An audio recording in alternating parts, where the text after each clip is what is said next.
Ephésiens chapitre 5. Efeso mokapo ya mitano 22 jusqu'à 33. Femmes, soyez soumises à vos maris comme au Seigneur. Car le mari est le chef de la femme, comme Christ est le chef de l'église. Il est son corps et dont il est le sauveur.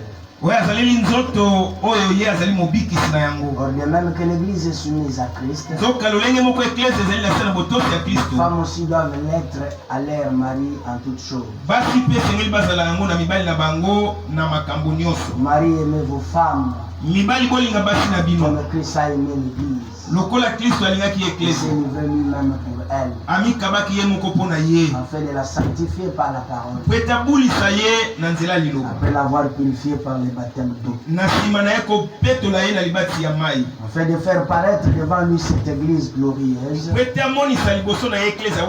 sans tache, ni ride, ni rien de semblable, mais sainte et irrépréhensible.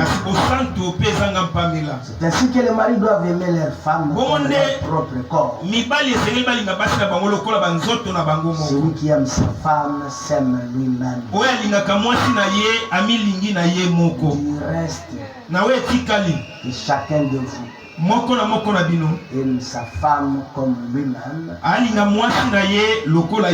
et que la femme respecte son mari. Et Dieu ajoutera de l'émission de sa parole ce soir. Pendant que vous vous mettez, 1 Corinthiens chapitre 7, verset 3 jusqu'à 5. Que le mari rende à sa femme ce qu'il doit.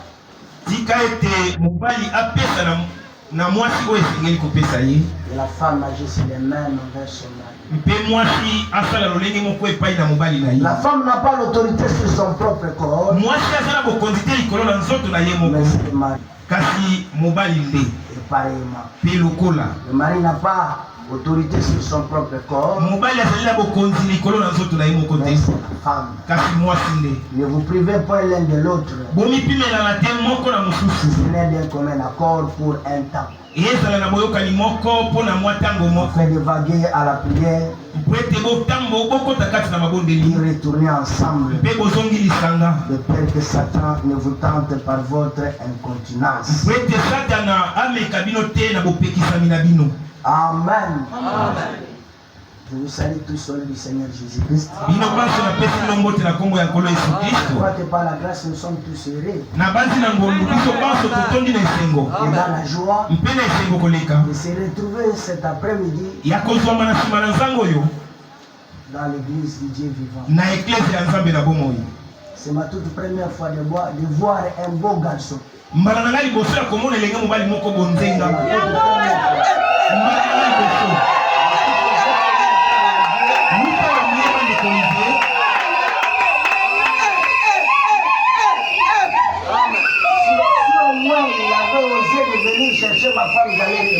Ma fille, j'allais refuser.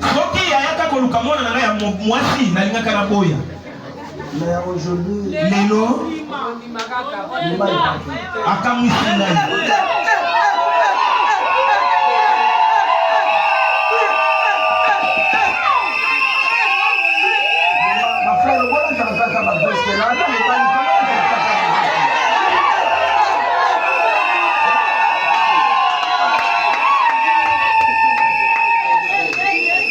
ok, c'était simplement pour lever notre conscience. Mais nous allons parler de quelque chose de plus important. Voilà pourquoi j'avais insisté que les mariés soient là, les fiancés soient là, et ceux qui aspirent à se marier d'être aussi là-bas, d'être aussi ici, pour écouter ce que nous allons parler. Et que chacun de nous puisse aussi en profiter.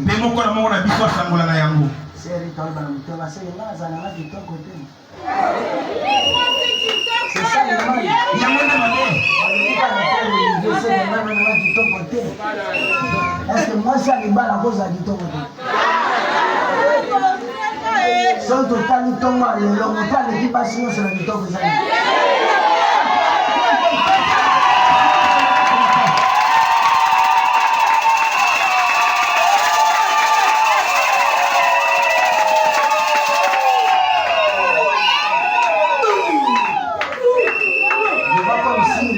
Demain ils vont se marier.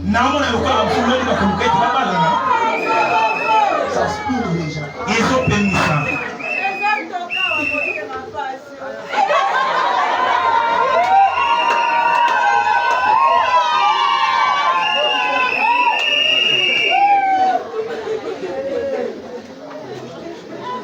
Ça a toujours été comme ça. Ils ont la kanamoka kabongo. Mais écoutez ce que nous allons parler cet après-midi. Donnez-moi vraiment du temps pour que je puisse mieux m'exprimer. Nous allons parler de ce petit sujet qui est au tableau. La négligence dans l'amour. Alors, vous allez comprendre que tout ce que nous faisons ici, c'est bien. Tout ce que nous avons préparé ici, les danses, c'est très bien. Mais n'oubliez pas que la séparation est à la porte. Les divorces sont à la porte. Qu'est-ce qui cause toutes ces choses-là?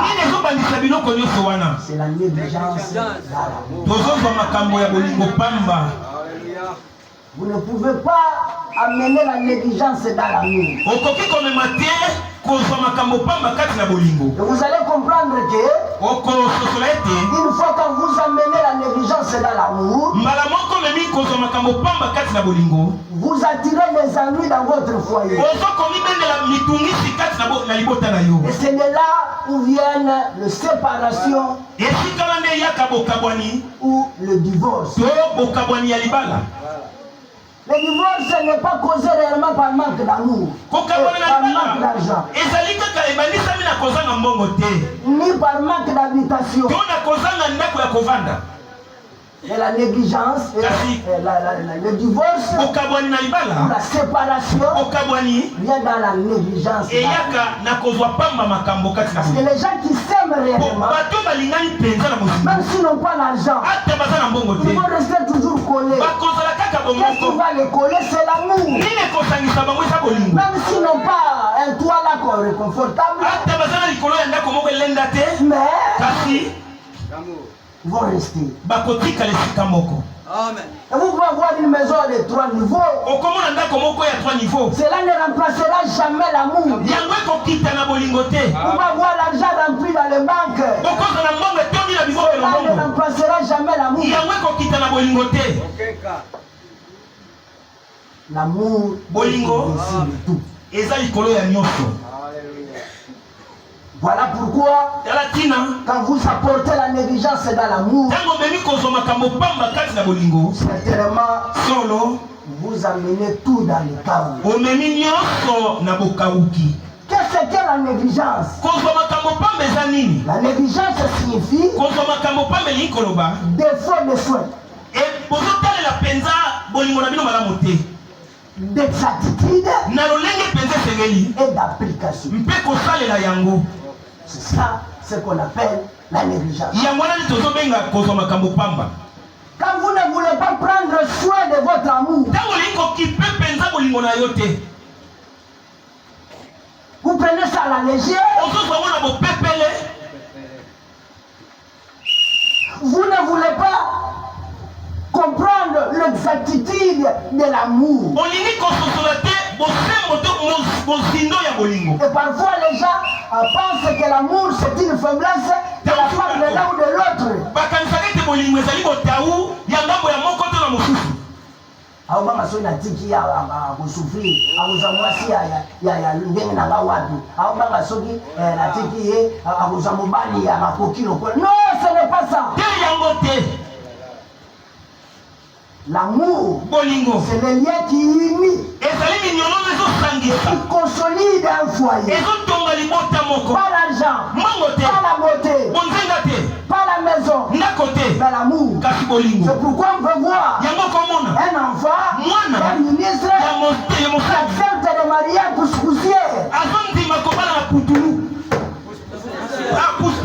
Pourquoi? Parce que c'est l'amour. Elle, c'est l'enfant d'un ministre. Son père a beaucoup d'argent, il a des véhicules. Mais comment elle peut accepter? Malgré qu'on la tape et tout ça, de s'accrocher seulement à ses pouces-pouces.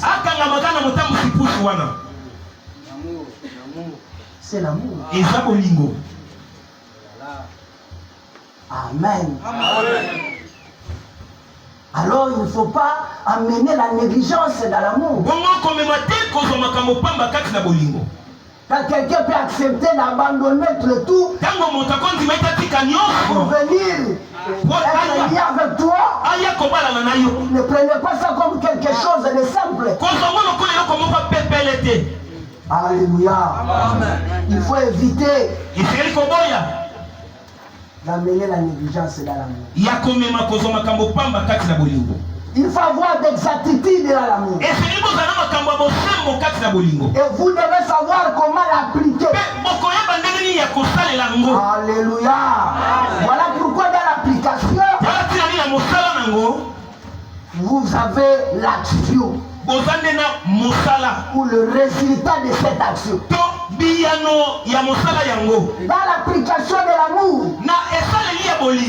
vous avez maintenant le résultat de cette application. Alors, cela nous amène à un schéma. Et je crois que tous ceux qui étaient sur le banc de l'école, c'est avancé un peu, il peut se retrouver devant un mathématicien. Parce que nous puissions avancer, nous allons d'abord parler de la mathématique. Et la mathématique de ces deux ensembles. Il y a le premier ensemble qui est ensemble Olivier. Et le deuxième ensemble qui est l'ensemble Rick. Amen. Est-ce que vous me suivez? Alors tel que tu es là, si tu es marié, remplacé, tu ne sais pas sa valeur. Aujourd'hui c'est l'ensemble Olivier. Maintenant, remplacé ensemble M et ensemble B. Non, j'ai dit l'ensemble M et l'ensemble B. Que chacun remplace. Si tu ne connais pas, reste comme ça. On ne peut pas le corriger ensemble. J'ai dit que chacun remplace. L'amour. Mais tu n'as pas remplacé. Tu as parlé de l'amour. Tu n'as pas remplacé. Pas sa valeur. Ensemble Olivier. Ensemble Olivier. Tu l'as remplacé.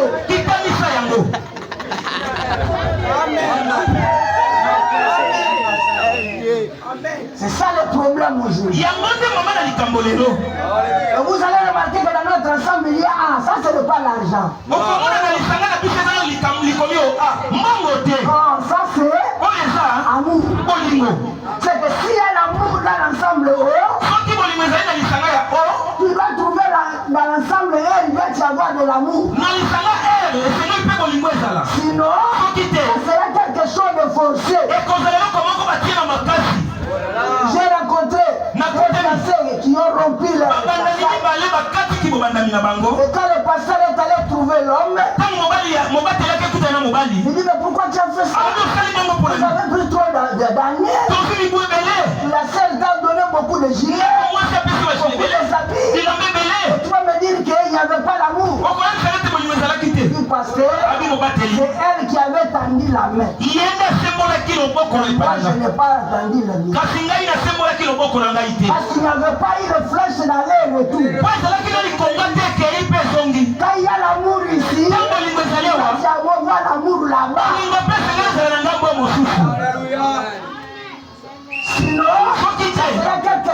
forcer. Il y a l'amour ici.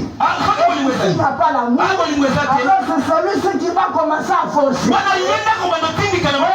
profondeur appelle la profondeur. S'il n'y a pas la profondeur d'amour ici, il va se retrouver dessus.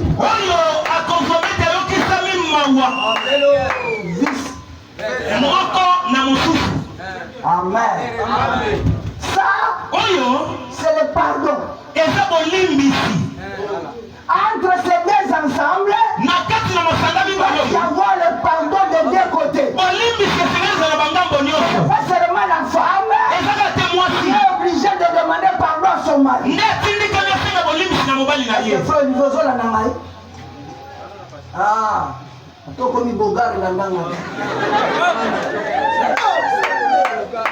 Est-ce que vous me suivez? Ce n'est pas seulement la femme. Nous allons lire le prophète. Ce n'est pas seulement la femme qui est obligée de demander pardon à son mari. Le mari aussi a aussi le courage à demander pardon à sa femme. Ce n'est pas seulement que la femme qui est coupable. Toi aussi l'homme. Même des choses que la femme n'est pas contente. Demande pardon à ta femme. C'est moi les chefs. C'est moi les chefs. Tu es un mauvais chef. Alléluia. Et quand nous parlons du christianisme, pardon pour tout le monde. Quand tu sais que c'est toi qui es fautif, demande pardon à l'autre. Mais si le pardon n'est qu'ici, et qu'ici il n'y a pas le pardon, alors celui-ci va commencer toujours à causer de trop. Il dirait que pas me demander pardon. Amen. Quand on sa famille n'a pas, on va sa famille n'a pas. On s'en va pas. Nous sommes là pour y aller, pas d'aller pardon les arabes. Il y a ça la caméra comme on a encore. Pas aux élèves kaka, moteur y a l'okota, o y a comment papa connaît la famille, aïe va faire un pardon. Quand il y a quitté famille là, ça va y aller. Pour l'autre ne kokota kuno comme papa connaît, on va connaître sa bango. Il faut savoir ça va y aller na mama na yo. Comme ça va foutre dans le transport.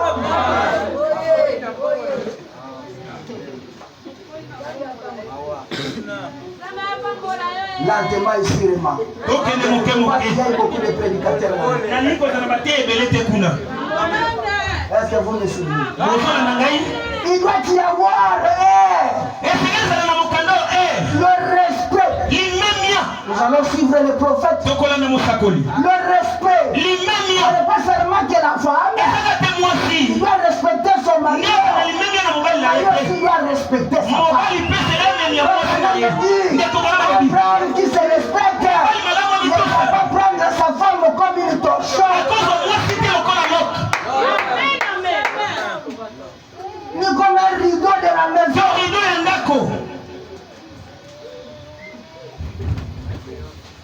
Vous allez écouter les prophètes. Yondeka uzakamisa le beni. Yondeka kobimaka. Mais so salere jour moko ye okuti moi ça zata. Moi c'est aboye. Nakolo chaka chaka. Demain je serai chez eux. L'homme ne connaît pas la banque. Yo yakananda buyo. So yakananda buyo nini? Obimaka nini? Oyaka nini? Poso moninga pa nga sale moi loisir, asembola moi makole comme problème.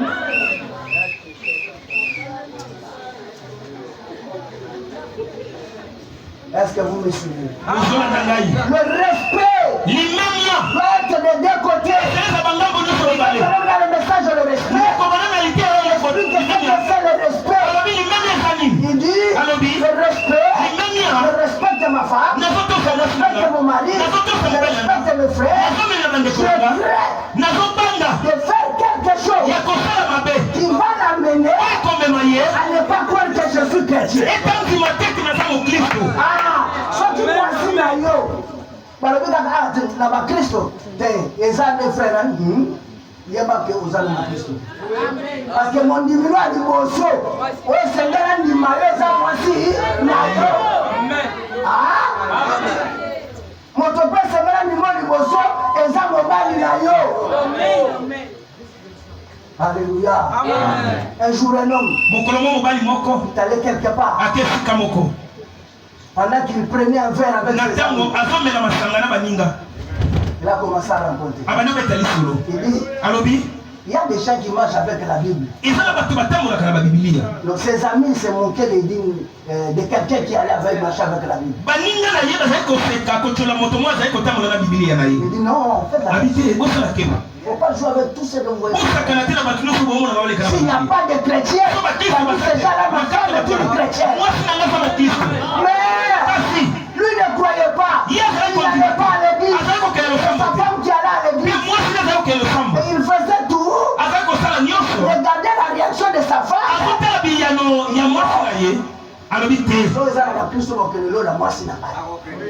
Amen. Alléluia. Il dit non. Qu'est-ce que tu dis? Je vous dis la vérité. C'est une femme. Ça c'est une chrétienne. Alors maintenant à la maison, je vais vous prouver que ma femme est une bonne femme, c'est une chrétienne. Alors, ce sont des bois. Alors faisons comme si nous sommes ivres. Et la femme était là, en train de préparer. Il savait que son mari les porcs, préparer là-bas en chantant. Alors Seigneur, notre jour. Le mari rentrait avec ses amis. Ils ont fait savoir comme si c'était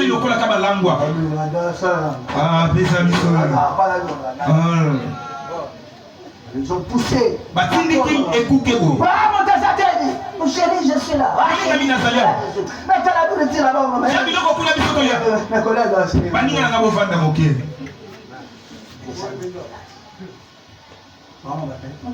parce que tu me dis pas. Moi, comme je suis pas là, il est là, on a bien là. La femme moi c'est la biloko na mesa ati azoni je ne sais pas ma quoi ati nous avons été là ouvre la sienne mon bala fond il fait il prend ça jette c'est sa femme chérie pardon molinga milimi Seigneur moi je suis en bamba non côté c'était là il cherchait comment parce qu'il y a des gens qui font un mango, ceux qui disent que tu es fou. Qu'est-ce que tu veux, ma chérie? Je savais que tu aimes ça. Enfin, tu nous laisses tomber. Va vite là-bas. Jésus doit-il pas? Alors, on est arrivé là. Ce n'est pas facile, hein? Je ne veux pas citer le nom déjà. Il a terminé. Dès qu'il a amené les hommes, et les maris, et ses amis, ils ont commencé à pleurer. Ils n'ont pas mangé l'omelette. Ce jour-là, ils sont allés trouver les frères Manassé pour les baptêmes. Là, l'idée a passé, nous t'attendons pour la mariage de frère Olivier. Nazo Tuna. Et donc, il dit que son baptême, mais il dit que pasteur a tenu pour la frère Olivier. Est-ce que vous me suivez? Ce n'est pas facile. Le chemin du ciel. Le chemin. Ça vous chantez.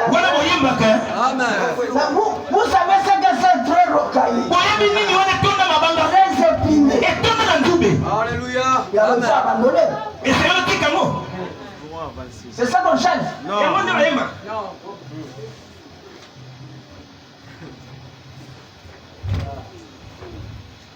Il doit y avoir de confiance entre nous.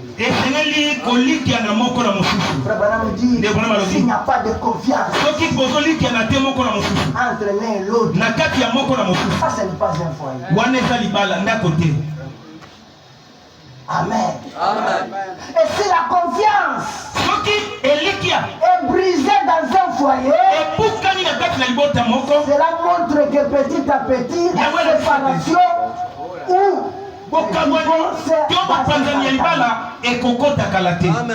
je vous dis la Bible. Il faut que la femme ait confiance à son mari. Il faut que l'homme ait confiance à sa femme. Sans cela, les choses ne marcheront pas. Et enfin, il y a la fidélité. C'est le fidèle. Ce n'est pas seulement la femme qui doit être fidèle. Il faut qu'il y ait des frères fidèles et des sœurs fidèles.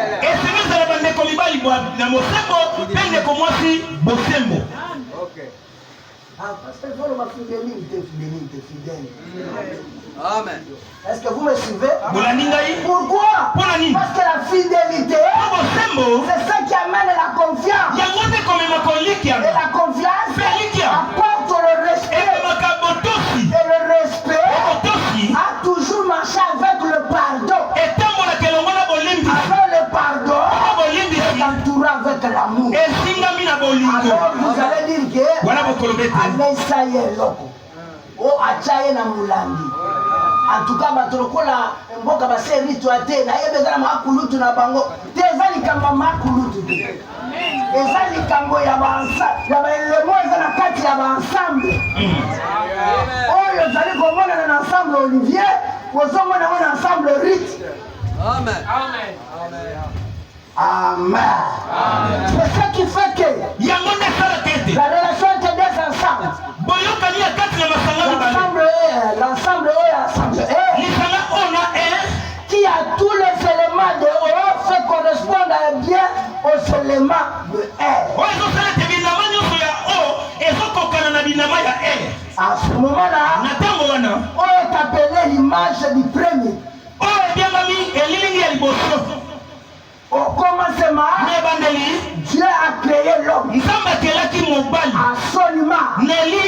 Ça c'est l'image première. L'image Olivier. Amen. Amen. Et dans ce cas,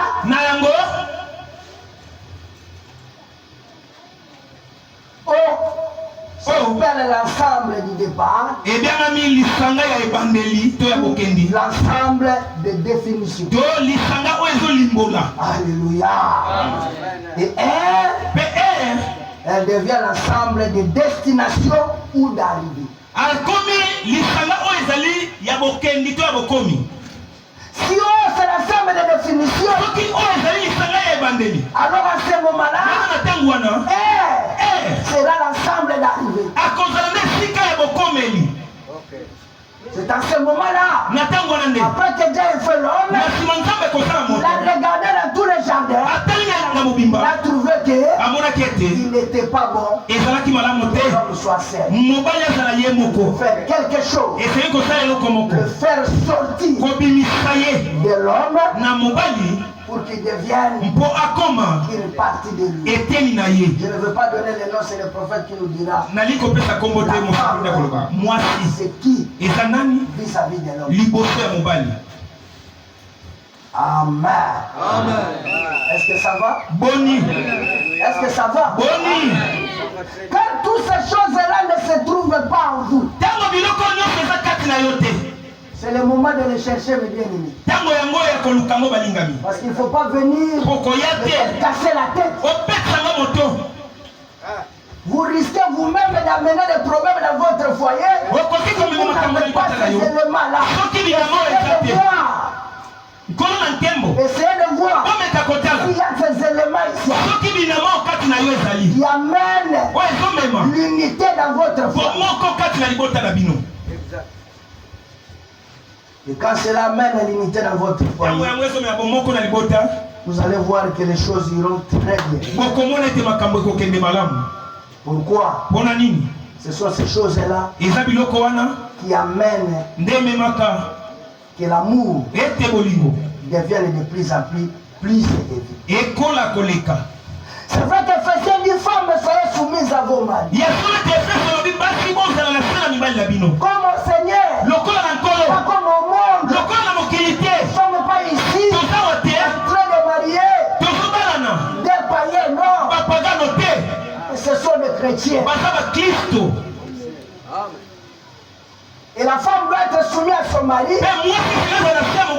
comme au Seigneur. Ça veut dire que quand tout ce que l'homme dit est conforme à la parole, entre parenthèses, au message.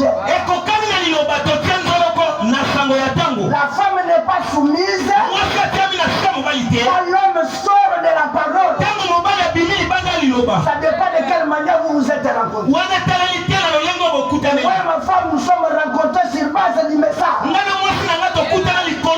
Et tout doit marcher sur base du message. Il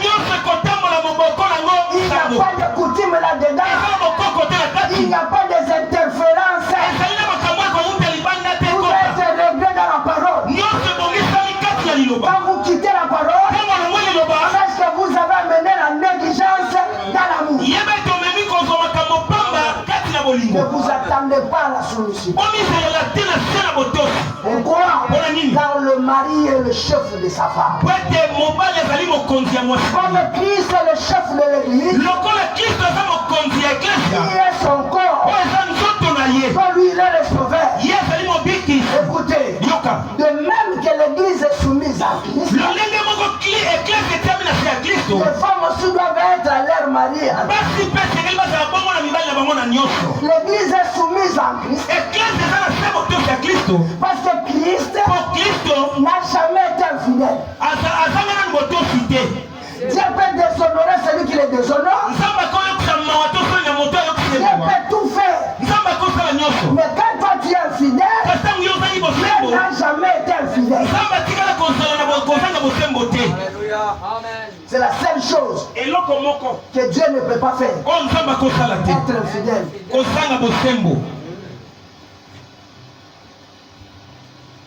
Marie, aimez vos femmes comme Christ a aimé l'église. Et quand Christ a aimé l'église, il s'est livré lui-même pour elle. Oh, je me sens très bien. Quand Olivier mérite, il doit s'offrir lui-même pour elle. Pour comment?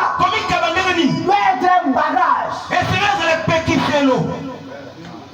Pour que personne ne puisse atteindre le rite. N'importe auquel niveau. Oh, il y a une mission de Botama, alors quoi, il y a Yawana, Botama Bokola, Obaleli et Moisi, encore moi c'est en famille, oh, Motonio, ça n'a pas été coupé sa ordre. Ce n'est pas ça. Amen. Tout doit passer par Olivier. Puis maintenant, vous qui n'êtes pas Olivier. Asalio ma belle qui n'est pas Olivier. On s'en a droit qui a voté, mais moi c'est ma belle. Ça qui n'a pas dit. Yo,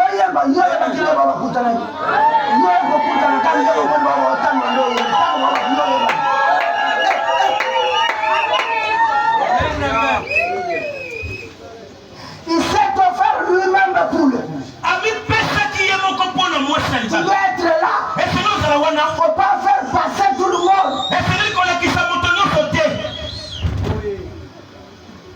Un frère m'a dit, parce que mon sœur à l'église. Mon sœur à l'église. Arrive sur la petite sœur, on va bien te bâcher. Je dis la vérité. Mon à l'église. La petite sœur va à la canda. Là, nous avons un tamamo. Mais il faut travailler ça dans 4 jours. Il y a des solutions. Solution, il y a madame. Mais si on est 4 jours. Ceux qui va laisser 4 chiffres, ils vont laisser 4 chiffres. Pourquoi? Parce que la femme, c'est une partie du corps du mari.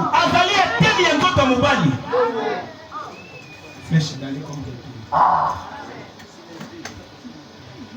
Tikanga imoko sur ma belle, qui tikanga imoko na laisse 4 chiffres. Nos côtés, l'équité, moi n'a qu'à citer, au biso, tozalaka matriaka. Ozala matriaka, ozala taliaka, ozala oliaka.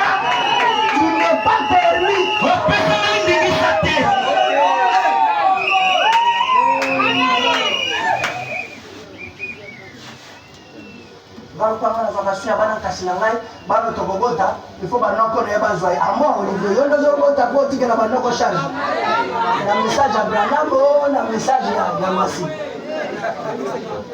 C'est la question. Amen. Ah, supportez-moi. Boyi kila ngapiko. Supportez-moi. Boyi kila ngapiko. Nous sommes toujours ici. Tozaka ka awa batonzinga zinawo. Amen. Amen. Afin de la sanctifier par la parole. Gloire à Dieu.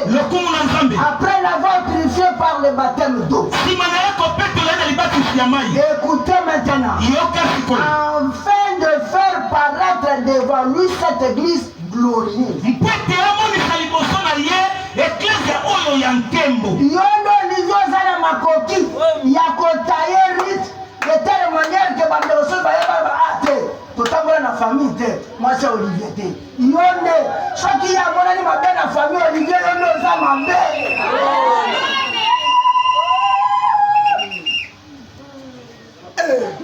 Est-ce que vous me suivez? C'est Christ qui est en train de préparer l'épouse à vie, de la faire paraître. Et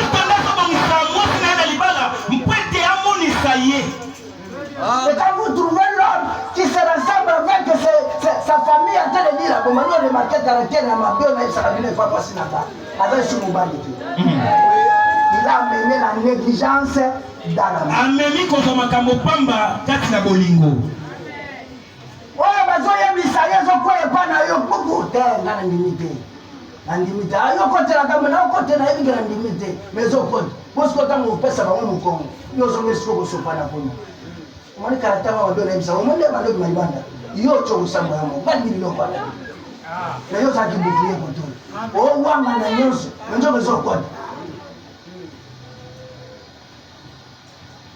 Ngai na problème te bino moko kelolobela ye bango moko banani bango moko ezotinda bango moko bakende kolobela ye banani baoyo batiaki ye alliance nde batolobela ye awa nde tozawa tomenga papa tonoko tomona kasi na yo ya kotia ye alliance poso ekombo bino moko kolobela ye. C'est toi qui vas faire apparaître.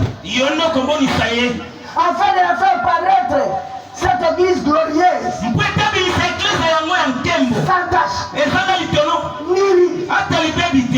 rien de semblable. Mais sainte et irrépréhensible. Alléluia. Quand la femme quitte chez elle, elle a un caractère. Mais c'est l'homme qui doit tailler pour mettre son caractère dans la femme. Pourquoi quand la femme est mauvaise, ce n'est pas la femme, son mari.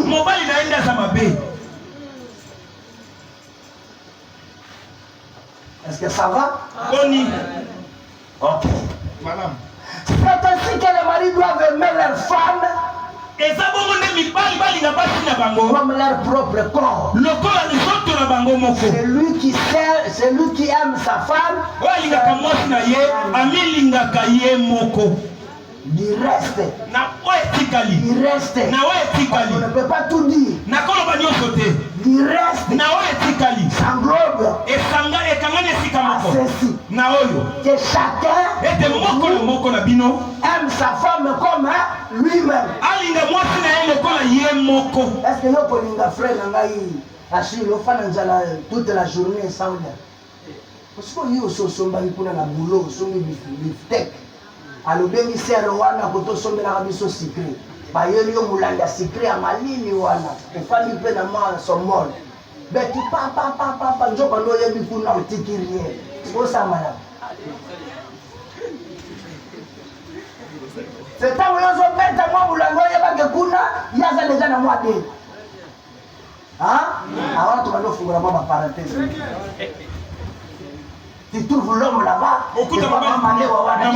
Tu as 4 misinamboloko. Asa ngula badi.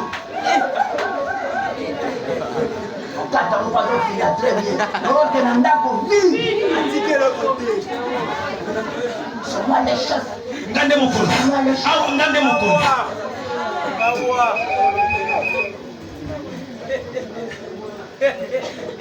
On rentre à la maison avec mon grand frère.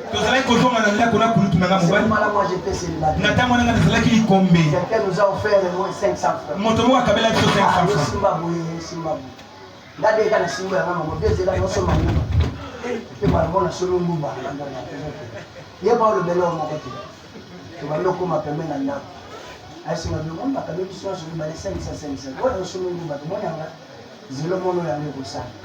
Pour comprendre ce que c'est la responsabilité. Oui, mais mon combat est ani.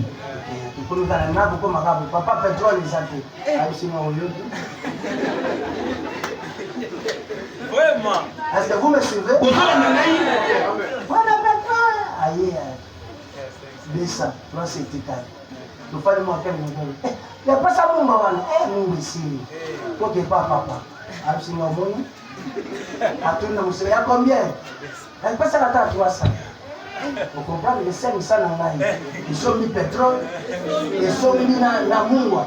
Pétrole wana yopozo mona poto ya na molili. Mungu wana kidogo bacheto zo ya nayo. Mais yo mungu anolie yo moko njela njela esi. Pour la so petit responsabilité zero basakana kana. Amen. Ya so mono kopite tika na ba. Pardon. Soko mono kopite tika na yo ko bala. Alléluia. Amen. Atoke ina ndako ya frère kuti Damas. Avoli ati otondisa libumu yeba ke kuna na pale Damas ya ezali. Ko yate otondisi libumu tango yokoma bango bofandika kani. So yo mbafanda désordre. Ko yo déjà libumu evimbi, webela tosko tuna bose kufandika kani. D'après yo mbafanda mangi. Awa na pale rien. Ok. Voilà, voilà. Donc, les gens, les gens, ça n'est pas frère, sont calés. Et quoi ça va, moi, il faut la salle autopsie. Attends, la sortie du chemin, c'est toi là, dans Zala. Voilà. Est-ce que vous me suivez? Ne soyez pas seulement pressé pour mon lycée, dit à la robe, au mon frère dans la zone d'Ibo. La tigre va commenter. Alors, il y a un peu de mal, mon corps pour l'angela. Il y a un peu de motos à l'endroit, au toba, nous avons ça l'angela, au tabando. La simanango, qui est au cabando, au canot. Mais vous savez quoi, au bout de ça, c'est bando. Au tabando, tu as fait un libre. Au son déjà bando, au poyo, au fungo, les cigares, au tabando. Est-ce que vous me suivez? Vous me comprenez? Amen. Votre tout ça, la kaka ndengwana pour bato ba comprendre que ba tout na bato ba sala ka pose ba oyebisa yo. On a so kata déjà pour ba yeba que non, o ezande place na ngai à moins que ça l'héritage. Mais so ezamba mutu yo so kuta mutu so saliki akati ya wache binisi ba pose. Yazamba mutu yo. Alléluia. Les azamba ya mutu yo. Alors ba so prédotaki a wale komi ya yo. Est-ce que frère on évite tout cela quand c'est roi mine? Ah, parce que ça les mine ya ngai. Ah, mais frère a mettre un coup d'état par rapport à lui. Ça met un coup d'état moto ça déjà na fonction. Nous ça na fonction on ça na moto yo.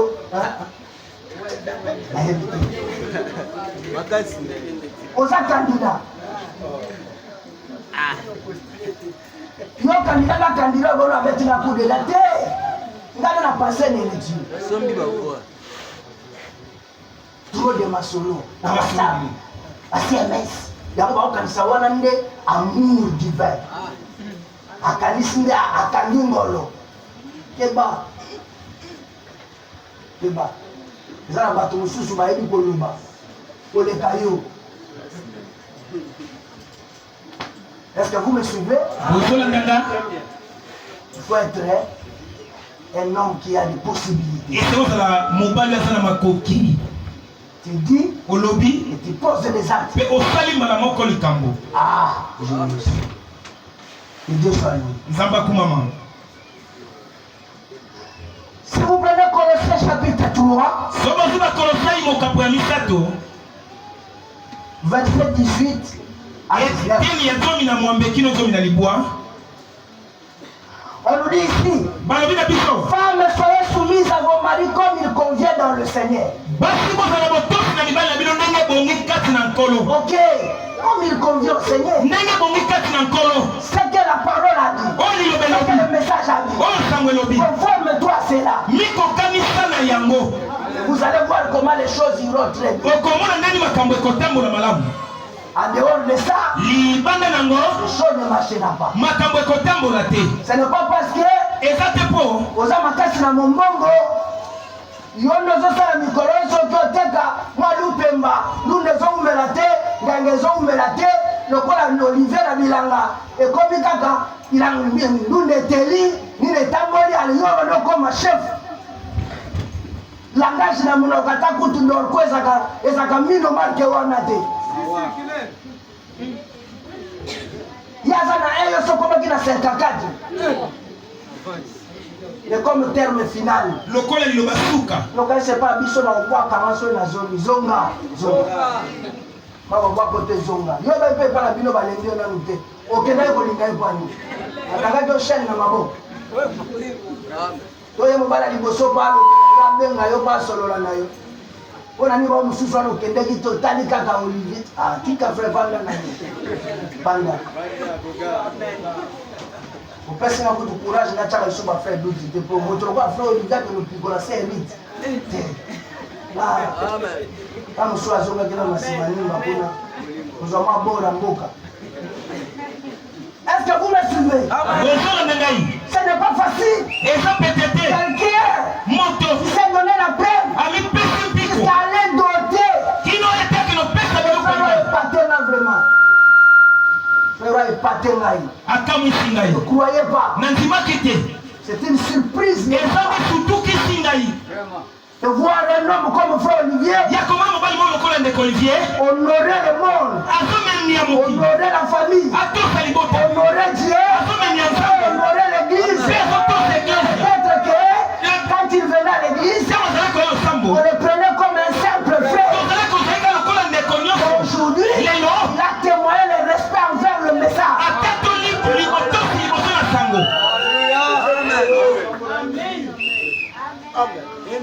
Vraiment, je vous parle avec plein dans le cœur. Je ne croyais pas. Quand je vous l'ai dit, ça marchait. Moi, c'est une surprise.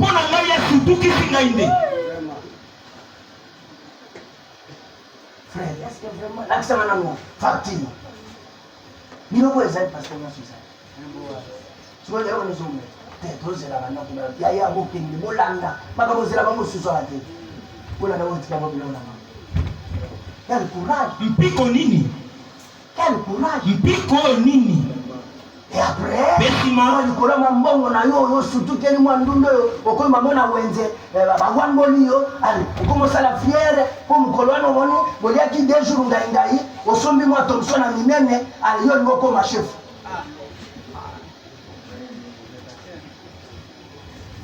Kolwana faut bafuka mela yo. Obosani ke no yo mto serva ke liboso. Osomo atena na fatigue. Nous te sommes tous les jours, ça les hommes qui viennent. Déjà parti à mon tour. Aussi la coulate.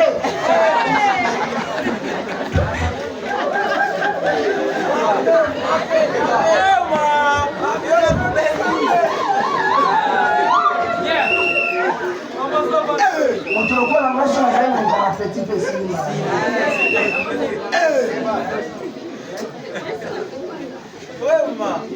Amen, amen. Il y a mobali, il y a moitié, il y a moitié, il y a mobali. Que personne ne sépare.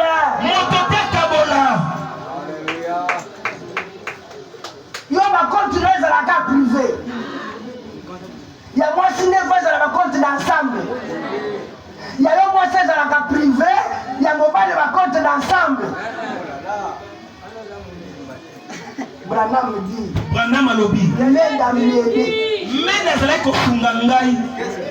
Pour nourrir pour la kolesa na basanza nyoso C'est que quand l'homme te permet de faire ça, c'est pour l'aider. C'est pas pour être chef. Amen. Si tu fais ça, c'est la négligence dans l'amour. Pendant que nous allons lire le prophète.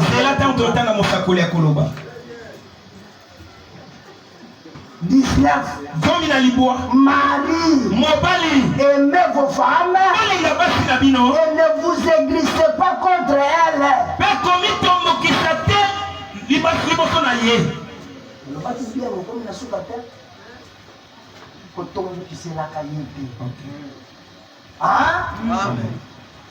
Faut pas toujours être là pour dire des choses seulement pour élever ta femme.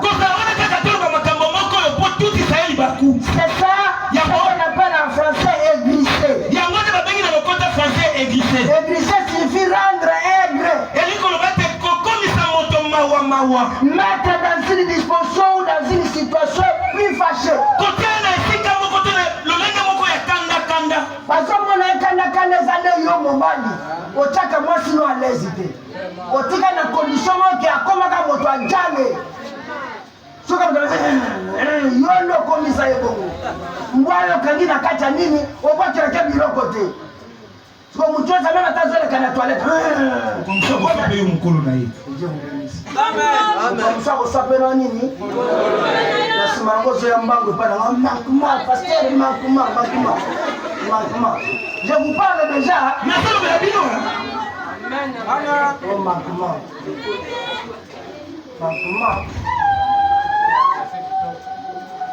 Osala keloko moko te mpe mwasi na yo aseka aza na elongi asembesembe nazobatela na opema onaonatani mosakoli naza noka na bile ona obatela peni ere moko mpo ozalaka mobali azofungola elongi ya mwasi na ye et non pas simplement dire des choses sans me clasher des choses même maka nakanda ah c'est bizarre. Omona mobali akomisi mwasi na ye lokola soki nani yango boye ya bambwakela. Je vais partir sans me revenir, ça te fera très mal. Mobali azobwakela mwasi ne mbwakela. Na mwanza nzambe ndeko na ngai. C'est très sale. Ezambi ndoko leka. Vous prévenez. Ça va être quel bisayo. Ah, ça te fera très mal. Ah.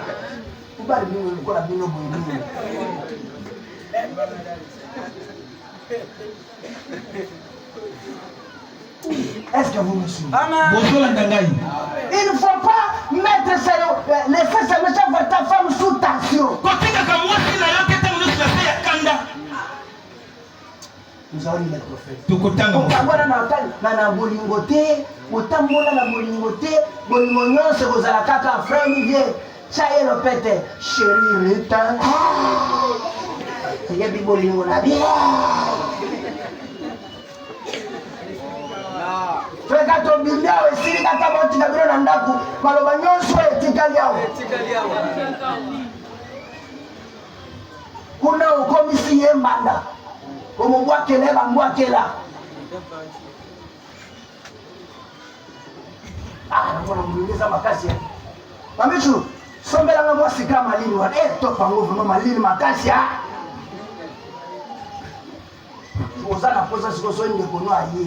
Aya mbaeka na boboto bapo olongola ina pasi.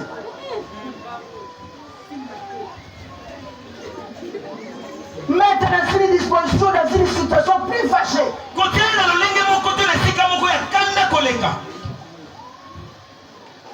Aigre signifie ce qui est saveur acide, amère,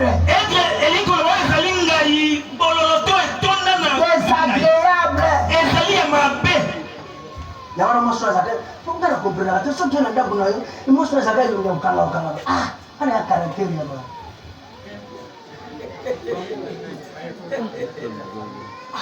C'est là, quand on va se moucher sur la bande, c'est gentil. Vous ok, apprenez que tout flatteur veut dépasser. C'est là, ça encore sa mission de mettre Olivier, Kaka, c'est là, vous auriez battu. Elle m'a fait bomber ma pembeni. Pour tout naïe pour la nuit la commune moi la voyez sabino ne kona bino azamambe. Azo tient sous tension. Azo permettre à la ouverture, à la calmeté. Parce qu'on va comprendre que le tout le monde qui a sabino ka tout la kinami et ça ne gazwa qui lui confère frère quand pas personne qui a mutu na ya Thomson le baki motasi maté. Ya meningangu. Mais tant que tout le monde dans le monde, il va courir quelqu'un qui met la toute année. Un jour, quand il colonne, il s'est comme toi, Thomson, dans ce moment-là, il colonne à you. Et toi, Thomson, il y a le bail que nous t'as simbaté. Il colonne aux ans à possession de la personne. Alors, tu as la vie, Sabino Pété, alors tu as la pas grand frère, moi, il m'a Thomson, il y a une sécurité, pour la vie, mon madame, mais on va compter à Zogissimou. Oh, merci Seigneur Jésus. Est-ce que ça va? Boni. Est-ce que ça va? Boni. Oh, dans l'amour, Nabolingo. il doit y avoir du sentiment. Et quand il y a du sentiment, vous allez voir que les choses iront très bien. Il peut y avoir du sentiment. C'est seulement si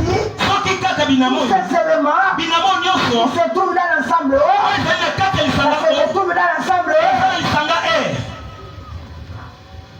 alors il doit y avoir du sentiment. Et les choses iront très bien. J'avance rapidement. Dans le message, crois-tu cela? Prêché le 3 octobre 51. Cela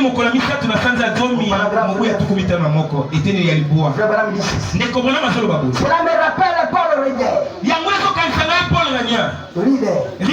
Combien parmi vous ont déjà entendu parler de Paul Rieder? Eh bien, je pense que vous tous. Il a probablement prêché il y a plusieurs années. Il y a dit lui et sa femme, ils étaient à table. Oh, vous savez comment ça se passe en famille? Moi, c'est là ma problème, mes amis. Bakamunyo so problème, mes amis. Biloke beli bache na mesa problème, mes amis. Bakomika na mesa pour baba na kolia moi. Ndesika problème, mes amis. Amen, amen. Ce qui se passe en famille. Ils étaient à table. Bon, vous savez comment ça se passe en famille? Quelque chose avait été soulevé. Elle voulait aller quelque part. Et lui ne voulait pas y aller. Lui ne voulait pas qu'elle y aille. Il a dit non. Je ne peux simplement pas autoriser cela. J'ai autre chose à faire. Et alors, il avait glissé.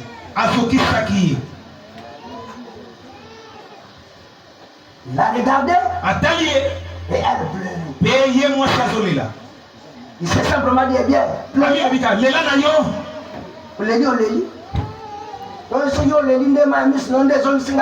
Je m'en fous. Il y a quelque part des gens qui sont tentés de s'en foutre.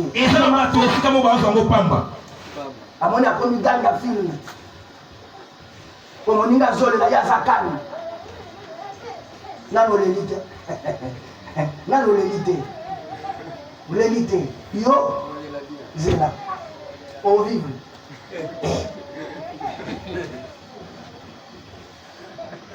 Que Dieu nous fasse grâce. Mon Dieu a zolo va vivre. Nani, nous allons comprendre ça. Suivez-moi très bien. Pleurer. Léla. Il a dit qu'il avait pris son chapeau et s'est mis à sortir. Elle rencontrait toujours à la porte. Et lui disait au revoir à l'embrasser quand il partit. Il a dit, frère Branham, quand je suis arrivé à la porte, a-t-il dit qu'elle était là? La tête inclinée. Il a dit, elle m'a dit au revoir à m'embrasser. C'était bien. Il a dit, j'ai franchi le portail. Je l'ai refermé. J'ai regardé en arrière. Elle se tenait toujours au portail. kuke wana. Elle me faisait signe de la main. Ye moi ça ngai ba ya loboko. Elle s'est tenue. Atelemaki. Ou elle s'est tenue. Tu atelemaki. Ne kuke. Et a fait signe de la main alors. Et a fait le loboko. Il franchissait la porte. Ye peso kati se kuke. Elle était à la porte. Azalaki ne kuke. Elle avait fait signe de la main. Azalaki le loboko. Je me suis avancé dans la rue. Na pusali na balabala. Il a dit je me suis mis à penser à cela. Alabina miti wana na kokanisa ka yango. Kolela ya mwasi na ye akomi na balabala kwa kende. Kolela ya mwasi na ye bandi kopesa ye ba raisonnement. Il n'était pas un mari sans foutiste. Azalaki mobali na faka makambo pamba. Ça c'est un brigand. Azalaki yauli. C'est lui que celle que tu as blessé. Moto fokisi motema. C'est ta sœur. Asa nekolo mwasi. C'est une fille de Dieu. Asa mwana mwasi ya Nzambe. Ce n'est pas quelqu'un que tu as ramassé dans la rue pour l'embellir. Asa moto te lokoti na balabala po bongisa Il y ye. en avait beaucoup. Bazalaki Il balé. n'avait pas ramassé. Pour le lokota kite. Ça, Oyo. il faut qu'il y ait la négligence dans l'amour pour faire ça. Et c'est que na kozoma makambo pamba kati na Mais bolingo quand kasala. l'amour est là, Kata bolingo il y a wana. aussi un problème. Atali kambo ezali. Il s'est soulevé. Et telemi Il faut commencer à réfléchir. banda kokanisa. Qui a tort? Nana Qui koisa. a raison? Nana sana Celui ilonga. qui a tort, Oya koisa. il n'a qu'à demander pardon. Asa na bolingo. Et on continue Et là-bas. komi mobembo. Ça ne demandera pas l'intervention de diacres, de pasteurs, de parrains, de sous le Seigneur. Ou même vous allez arranger ça. Alléluia. Est-ce que tout le monde en profite? Très bien. J'ai commencé à penser à cela. Il a dit, mon Dieu, mon cœur commence à devenir de plus en plus gros. Vous savez, en passant ce qui était arrivé, et si quelque chose devait m'arriver aujourd'hui, mais c'est ma femme, je l'aime, je me rappelle le vœu. Alléluia. Pourquoi frère me dit, il est contre les hommes et les femmes qui brisent le vœu de leur mariage. Peu importe ce qui est arrivé, souvenez-vous, un jour, un beau frère est venu à ma maison. Il a commencé à me dire, tu vois, tu m'as toujours condamné. Si je prends les décisions, moi je dis allez d'abord au travail, on verra. Quand il est parti, j'ai pris mon appareil, j'ai pris une photo. Il m'avait envoyé quand il était très loin.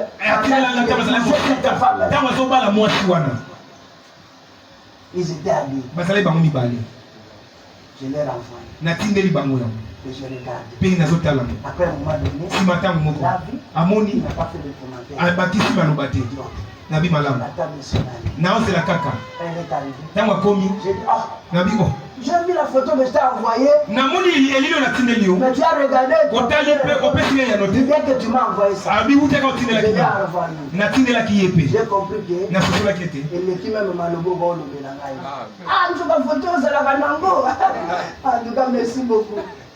C'est fini. Décision est signée. Est bon. Pourquoi? Il a commencé à repérer cette photo-là. C'était le début de l'amour. Mon frère, aujourd'hui, c'est bien. Mais il faut regarder le départ. Okutaka sererite wap. Nesika nini. Afandi wap. Na nini. Olobelaka ye nini. Po lelo tokoma boye. Oyo koyela ngai. Asalaka boye. C'est bien. Zonga. Yo pe sererite. Tala pe madame. Tala madame. Peut-être à Moussousou, bayaka liboso bazalaka mandefu embele. Basuki bazokata ngo soki na système nini. Otali bango oleki. Oyo otalaka mwa mutu moko asalaka moka bilanga. Soki bokutanaki ntango ozopikola ndunda nayebi te. Soki mpe ntango ozokakola. Ce n'est pas facile. Ce Ce n'est pas facile. Et ça peut-être. Motazoka kolandunda nazota la mu. Kono nini ni papa papa. Yo tala ndunda prendre biso to sana ndunda. Il y a des problèmes. Et ça n'a pas camboua. Mais ça c'est le départ. On est allé des sika et bandeli. Je vous dis la vérité. C'est comme ça que moi j'anime chez moi. Et pas de la pelisa kamoto na sekabo. C'est pas na ba ebindeni na bandaka libala na masina. Je l'ai dit. Et mon père a provoqué. Yo voni ozali kona. Ah! Vous avez voulu la carte, ils sont là. Il y a eu à la casse. Pendant les femmes, nous avons fait des histoires ici.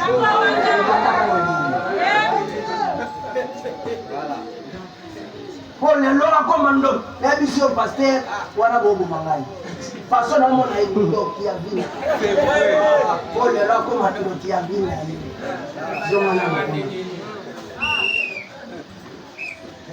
Est-ce que vous me suivez? Bonjour, Nangaï. C'est qu'il n'y avait pas l'absolu. L'homme est à la carte. Parce que sérieux, balinga kanga na zao sala ba penki, na zao kata ka penki. So vous voyez dans l'accepter la photo na nga na zao kata penki, mais si po na koma kolo kolo. Pour ceux qui photo d'attache ne sera qui penki. Na kamwe baby. Penki te. On a c'est la façon à faire ma barbe na ya ma barbe. On les allait à Banagonaza Moto, à l'autre sur ma barbe. Je ne vois pas pour les allées qui n'ont pas tiré à ma barbe, on tire à mon souto, zéro faute, oh, ami faute, vous insultez. Pour toi d'attache. Si ce n'est pas sur base d'amour, vous allez regretter. Il a dit peu après. Son cœur était devenu si gros qu'il ne pouvait plus supporter cela. Alléluia. Il a fait demi-tour. Il a remonté la rue. Il a ouvert le portail. Il a franchi la porte en courant. Oh, que l'amour inonde. Juste un peu d'amour. Cela mettra le foyer en harmonie dans la joie.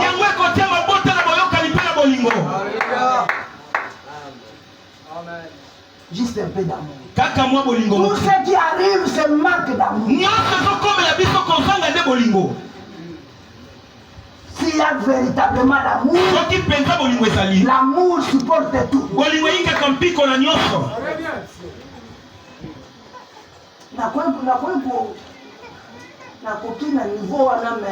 En tout cas, à 4 étapes. À 4 étapes, Bolingo. C'est l'amour qui fait revenir. Ah, merci Seigneur Jésus. Il a ouvert la porte. En cherchant tout autour. Et il a dit, elle s'est tenue derrière la porte en train de pleurer.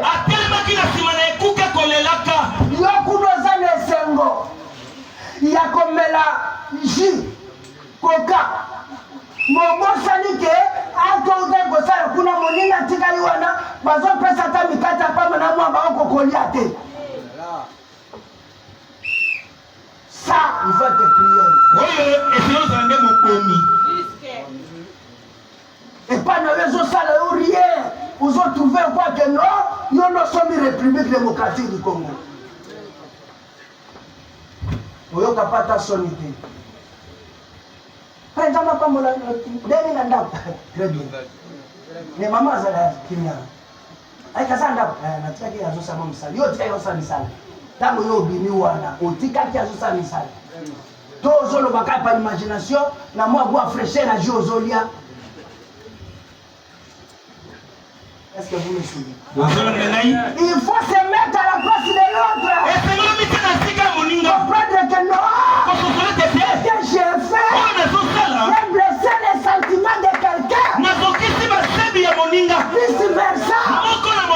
Aussi, je ne peux pas m'en foutre. Si tu sais que ce que tu as fait, tu as blessé les sentiments. Ne le laissez pas partir. Excusez-moi, pardon. Papa m'a pas ça.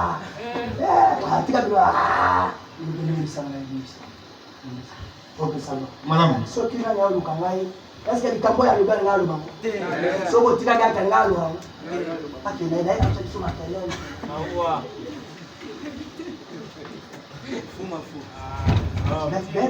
Présence n'est pas vraiment rapide. Ouais, là, nous avons. Mais leur présence n'est pas comme on va y arriver. Comment? Je suis en train de garder certaines frontières pour ne pas dépasser ces jours. Je sais que la bénédiction nous fera ne fût que 20 minutes. Écoutez ce que j'ai à dire. C'est ça au nouveau marié. Chacun de nous en profite. C'est le conseil du prophète. En train de pleurer. Écoutez, il a dit qu'il a simplement saisi. Il n'a pas dit un mot. Il a retourné et il a embrassé. Il s'est retourné, il est sorti, il a dit qu'il s'est avancé au portail, il franchissait le portail, il a dit qu'il s'est retourné et s'est tenu au portail. Il a dit qu'il a fait signe de la main pour lui dire au revoir. De nouveau répondu par un signe de la main en guise d'au revoir. Qui avait-il? Qu'est-ce qui clochait? Il a dit la dernière fois, il y avait de l'émotion. En d'autres termes, du sentiment. C'était chose qui était sortie à la table. Ça avait enlevé le sentiment chez la femme. Elle avait brisé. Malgré qu'elle pouvait répondre. Bye bye. Il n'y avait plus de sentiment. Amen. Quand le mari est arrivé dehors, il dit non, je dois rentrer. C'est quelque part, je n'ai pas bien marché. Au retour, elle a trouvé derrière la porte en train de Papa me dit, quand il est arrivé, il n'a pas dit pardonnez-moi. Il n'a pas dit autre chose. Il a seulement touché. Mais il y a eu de l'autre. La saisie. Oui, ça dit qu'il a saisi pardon. À ça, les locaux, mon côté, sentiment, ça n'y est. Non, frère, dit que non. Il a la personne au Canada, moi, si on a atteint des lignes. Quand on a chéri, il fait déjà 21 heures, j'ai amené les enfants au lit. Il y a aussi un chéri, il connaît déjà 21 heures, on a amené les enfants au lit.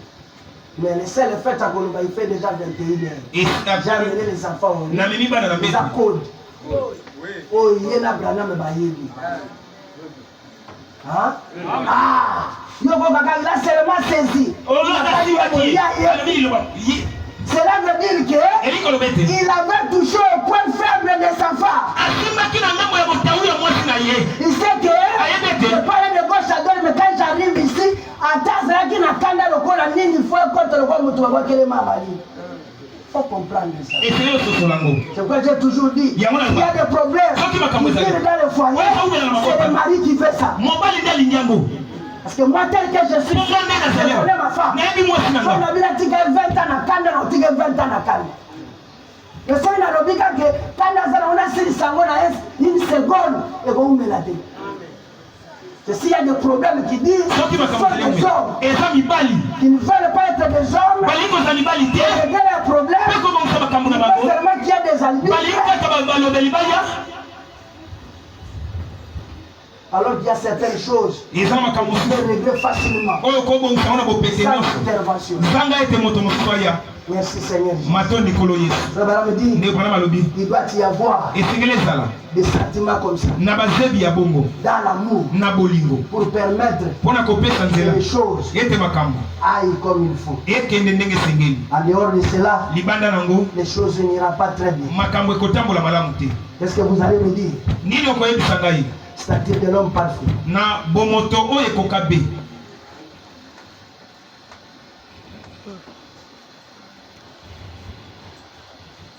Ici il y a des pages. Au troisième tiré. Na etini na ngwa misato. Soit-il l'homme parfait. Prêché le 14 octobre 62. Et ami mokola domi na mine na sanza ya domi mobuya tuku motoba.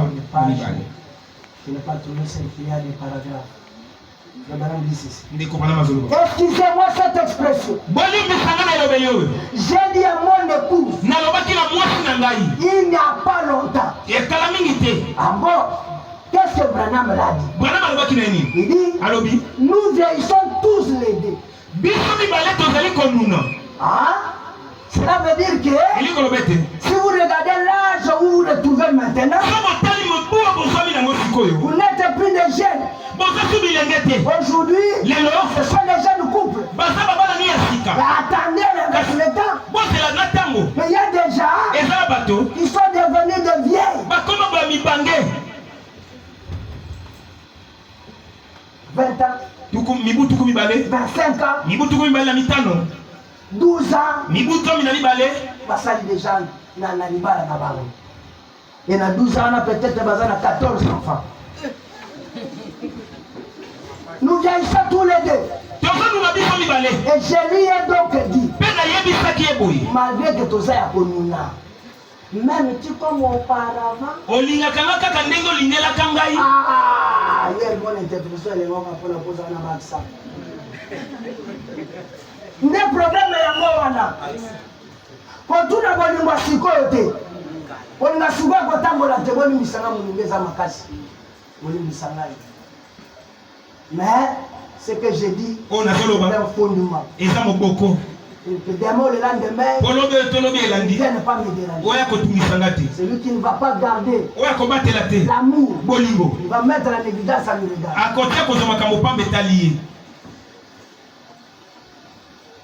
Malgré que tout le monde là tu n'as bolingo ya siko te bolingo siko ko mo matata bolingo siko ko mo za remplacer la dona so mu kolona mobala sana mwa mbongo aye na ngwana mwasa ya kanisi banjengo leo so za ko nyuma basa ka 2 jours mbongo izate isili ko mi bala minyoko yo ndo za ka mercenaire bala minyoko kapo une semaine ile ko za ndo mi bala minyoko. Yo pensa so yena libala isili za de robinet oyo ata ku do régime des heures mo pe ba yebisa ba nani na ba pipa abonné na ba oke noto zo kanga.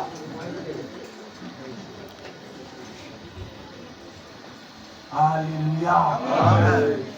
Ça va c'est que Dieu soit loué. Samba kumama. Si ko ile to za bo le ba su makasi.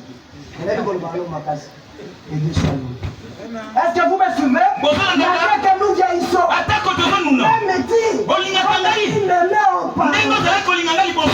la femme répond. Elle répondit. Mais certainement.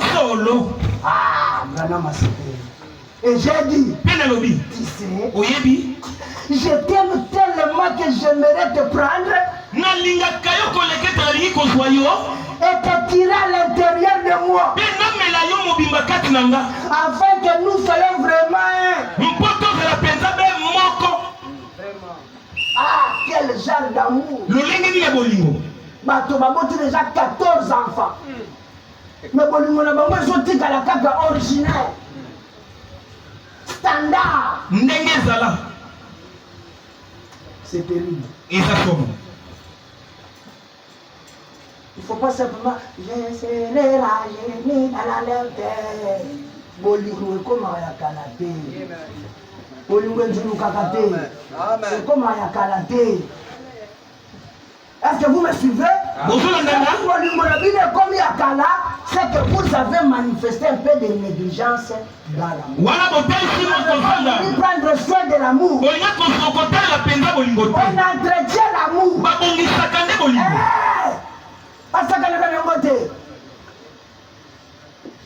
Alléluia. Et on excite l'amour.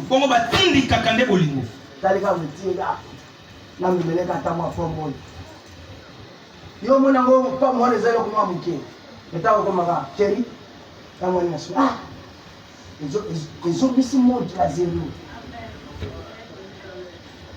papa oye na ta pa mo te na uchozi do ko tambongo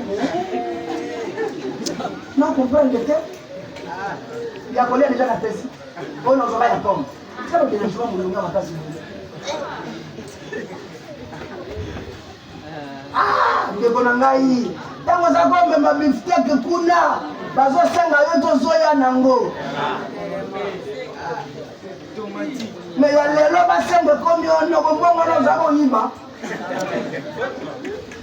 On va y arriver. Tokomi de semaine nango. Amen. Amen. Eh bien, multipliez cela par 100 millions. Alors vous découvriez comment le croyant qui tombe amoureux de Christ. Malgré qu'il vieillissait, mais leur amour restait toujours jeune. C'est ce qui faisait qu'il soit unis. Ce qui faisait que malgré 14 enfants, amen. Leur amour standard. Et c'est ce que moi je veux. Le prophète va en dire. Comme les chrétiens, gardez cet amour. Je cours rapidement avec quelques temps pour que vous compreniez. Est-ce que ça va? Boni.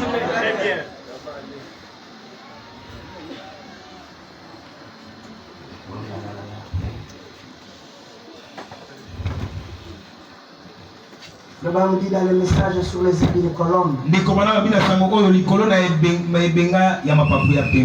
Prêchez sur les îles de Colombe. Prêché le 28 novembre 65.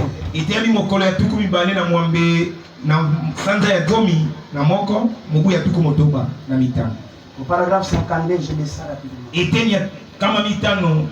Ma petite épouse est assise là derrière. Elle a 10 ans, moins de moi.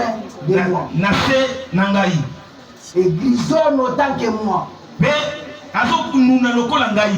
C'est parce qu'elle s'est tenue entre moi et le monde extérieur. Par exemple, si je partais outre-mer, et que cela ne serait-il pas un drôle de vie familiale?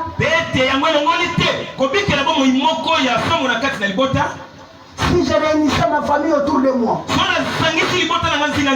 que je disais regarde par ici Madame Branham, il faut que tu réalises que tu es Madame William Branham. Il n'y aura aucun autre mari à mon absence. Ne fais surtout pas de lait à un autre homme. Et ainsi de suite. Ne filtre surtout pas. Autrement, si tu fais cela, quand je reviendrai, je vais divorcer. Et après avoir parlé, si elle répliquait, maintenant mon cher ami, j'ai aussi quelque chose à dire. Tu ne fréquenteras aucune autre femme quand tu seras parti. Tu ne feras pas ceci, tu ne feras pas cela. Autrement, considérez-toi simplement comme divorcé lorsque tu viendras à la maison. Est-ce que ce serait une famille qui s'aime? Hein? Voyez-vous? Non. Si je l'aime réellement, même si je commettais une faute et que je glissais et fasse quelque chose de faux, je crois qu'elle me pardonnerait parce qu'elle m'aime. Parce que même c'est comme ça.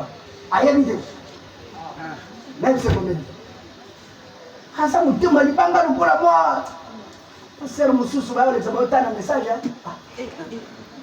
On a un message au PC à moi. Merci aux autres personnes à moi. Que Dieu nous fasse grâce. Je sais qu'elle me pardonnerait. Parce qu'elle m'aime. Si elle faisait, je crois que je lui pardonnerais. Certainement car je l'aime. Mais si je l'aime aussi longtemps que je l'aime ainsi, elle n'a aucune inquiétude. Même si elle me pardonne, je ne voudrais jamais la blesser. Je me sentirai l'homme le plus coupable au monde. Hein? Ok, yo glissé, okwei, osali ndenge nini. Yeba kate okwei kosenge pardon, akolimbisa yo, mais il faut yeba kokomi moto mabe mokili mobimba. Cela veut dire que même Kaye aleki on a connu. Ah, ça nini. On va expliquer kaka, on a sombela nini. 2 pièces au l'année. Mbongo na yo ekomi lokola sacrifice ya tango akala. 3 basi, 3 pièces au l'année. Oyo pona Miriam, oyo pona Bloketu, oyo pona nani. Il n'est pas là, il n'est pas cadeau. Quand vous avez ça, c'est calme. Mère à ma cadeau. Profitez de la boutique à Milama. Il y a un général qui peut savoir ma cadeau. Nous avons la facilité au Kabamoulinga. Nous avons la facilité pour nous. C'est un arbitre. Quand nous faisons Olivier. Quand on a eu un bilanga, changa. Boutique parce que ça c'est certifié yo sambela. Yo so kuta na frère bozo peso conseil yo yibisanga. Yo ba kate frère sambela conseil yo pesa dai. Pour so sera ngari aji tika sérieux sambela. Mon frère là on l'excelle sur temps.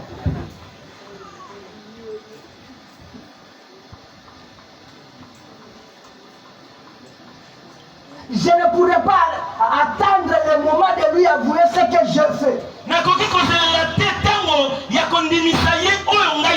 Parce que je l'aime. Si je l'aime, à tel point de combien de plus grand serait mon amour à Gapao pour Jésus-Christ? Amen. Tu dois comprendre cela. L'amour n'est pas synonyme de Rosogistaka Moninga Kota, Yekaka Alimisaka. Non, ça c'est du blague. C'est la négligence. L'amour, et ça mènera un jour aux séparations. Attends-toi à cela.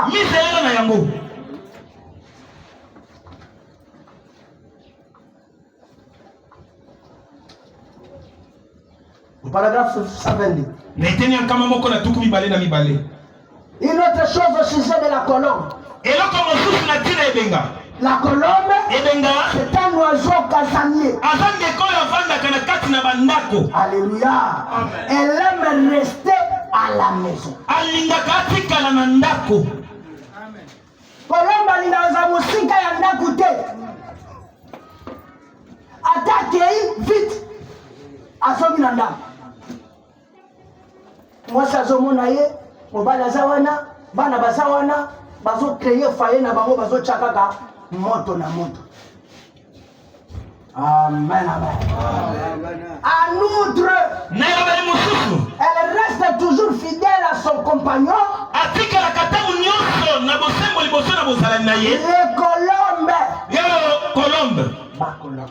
colombes. Que ce soit le mâle ou la femelle. Je répète.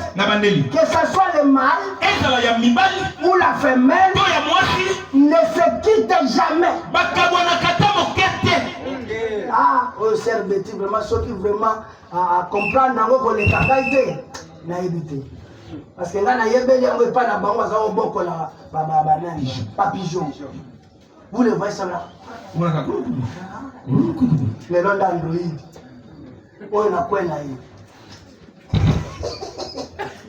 Ah, le monde, moi je ne quoi là?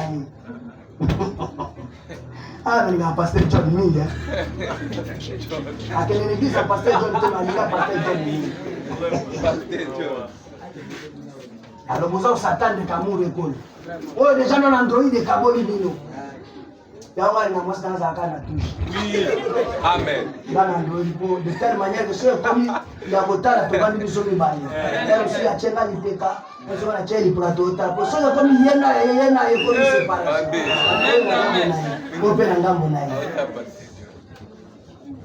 Ça c'est très grave. Oui, ça sont moi. Il ne se quitte jamais. Frère Olivier. À moins que ce mot qui paye bien une sobila. Mais ce que je sais, c'est que tu as dit frère Nangai. Attends, pour que tu aies fini, kaka lobby, le mariage. Lundi na toko tiki les moko na ndako po bandura na mona ki fona bwa la fini. Alors demain na Mukongo. Demain na Mukongo, oche na kwe, yo zo boka fini, ya kati ni ndalala, aho popola ka ngona lulu. Otika ye na ndako ye moko te bien aimé.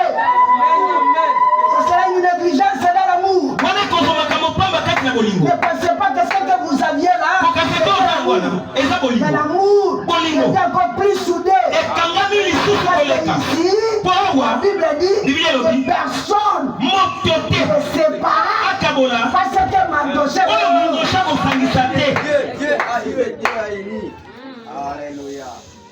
il ne se quitte jamais. La femelle rencontre son compagnon. Bon, là, je saute. Certaines choses, je vais appeler les mariés dans la réunion des mariés. Écoutez.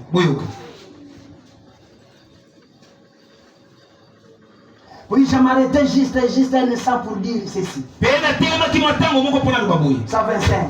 Une vraie épouse. Une vraie colombe famille. Elle est fidèle à son compagnon aussi.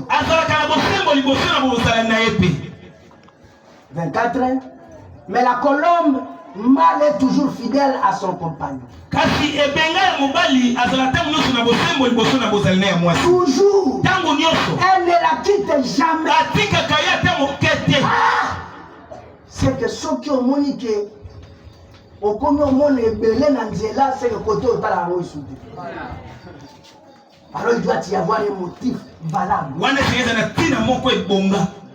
Mais moi je donne d'abord la réponse. La négligence dans l'amour. Mais je quitte ça rapidement. Je vais revenir un jour dans les réunions de mariage. Nous allons citer les chats par son nom.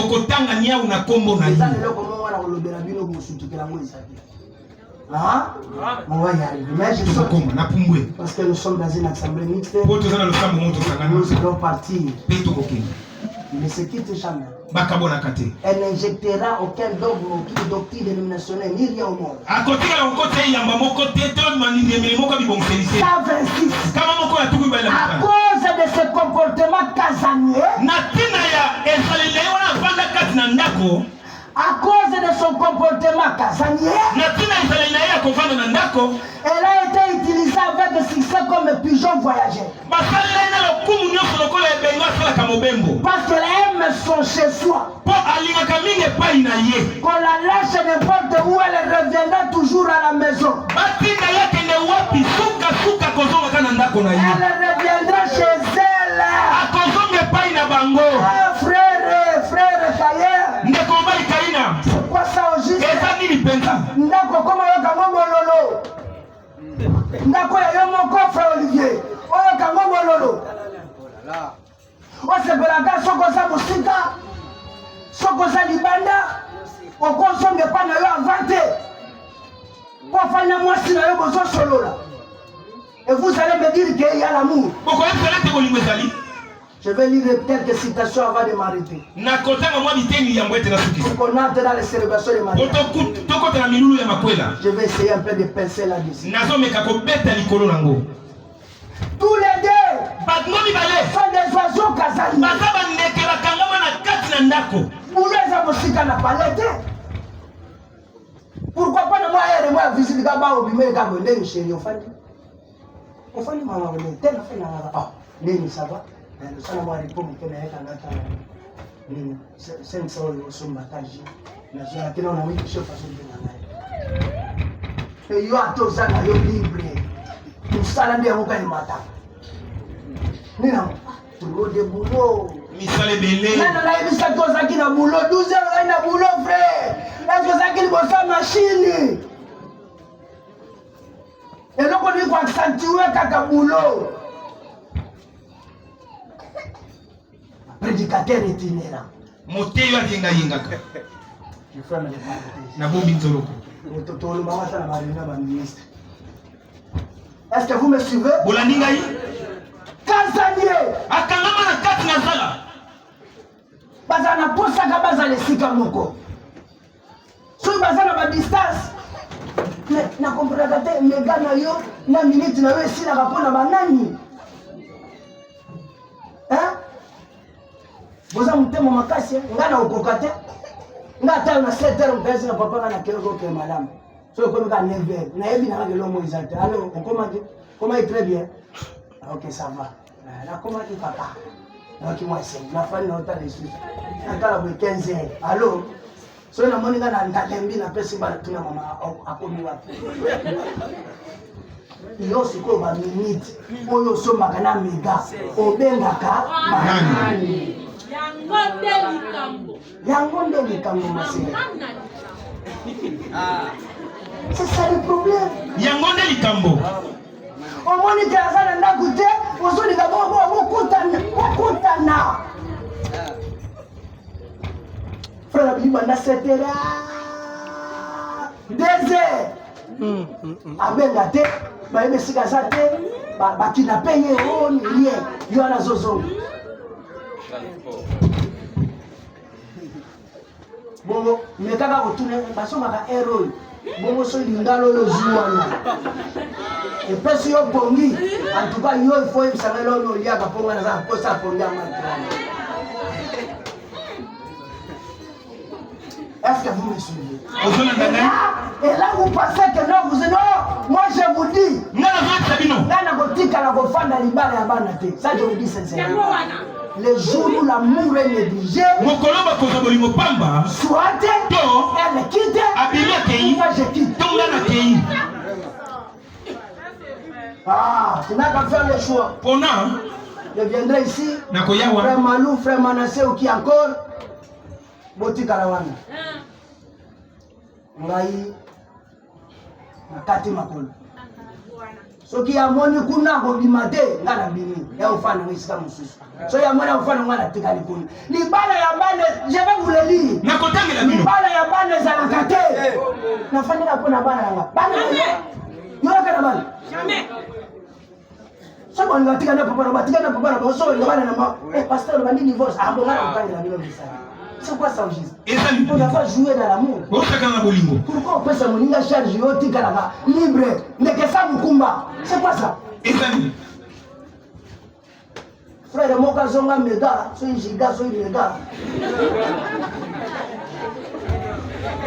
Moi c'est analysela ye mwana zomela nanu. Ayi mabanga na yaka na mwana te. Tina biro, para mwana yiwana. C'est là ah, oh maman mutema makazi ya. Nous avons passé un conseil, nous avons passé un ciment. Nous avons déjà l'été. Il faut que nous ayons la place à mon frère, mais maman, on a gauche, les yeux, c'est bien. On a passé un conseil, nous avons pas de courage. Mimida, ça n'est pas notre temps. Pour yo, lui, il soit tigari na ye, yo nous allons libre. Bon, moi, il est comme ça, il partait de consali. Et il y a tigari na ye, de kamukuma, de kesamukuma. Ciao. Molinga minde. Molinga minde comme ça. La négligence dans la comme ma cause la kapamba. Toto monina nozalo na luyao kobala te. Kende na maluyao na yo timu kolo mona ko komi na suka obali po bofanda kimia. Parce que quand on se marie ici, pour rendre et ça pour la contre moninga l'autre moninga pe mususu sengo. Et ça te moka za de sengo moka na mawe zake. Il n'y a pas de pénitence ici. Awa baba pénitence de la kate. Ou soit tu vas là-bas en Israël pour aller se mettre devant le mur de lamentation. Ici il n'y a pas de mur de lamentation. Awa surtout la colère les actes. Oh botaka yo zolela yo somo no zokatanga film. Bien mes frères et sœurs. Balinga mi bande ko ibal pe basi. Ana kontaka na fétiche te. Pour la yebi za biloko mo temporaire. Bien moment l'autre ici là. Il faut penser à l'avenir. Kanisa na mikoleko ya. La famille a pona bana na ngai. Etalio. To fana pona bana. Ngana fana pona bana. Dans le message. Excusez-moi de lire le fils de 3 et puis nous allons bénir. Dans le message, la persévérance. prêché le 20 mai 1960. Hier soir, à cause mon fils et moi, nous étions assis ensemble. Je n'avais pas mangé hier.